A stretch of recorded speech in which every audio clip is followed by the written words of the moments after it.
Odogwu BUBU, why are you fighting with your kinsmen? They want to use me and shine. How? They say they will give the land to adults. It is my family land. Explain to your wife. I don't owe Joma any explanation. Over the land. There's no place in Igbo land that a woman has a say over a land. But it's bringing issues. Sell it. We're not supposed to sell the land. What are your plans? It's not everything you say online. It's not everything you talk. This one you are secretive.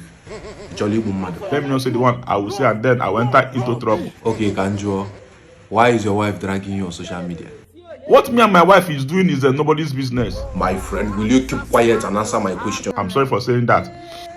Continue. Nobody is going to deny me my inheritance. Aisha says she made you. It's a lie. You see? It's a lie. Okay, continue. I'm the one that even estimated her. You dey use one and play. Who get the land? It is my land. Odogwu BUBU, Kanjo.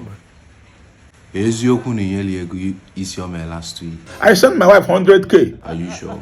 I sent her 100,000 naira. Kanjo, why are you blaming your cousin? It was my cousin that made my wife to start doing what you are doing. Why have you refused to buy her a car?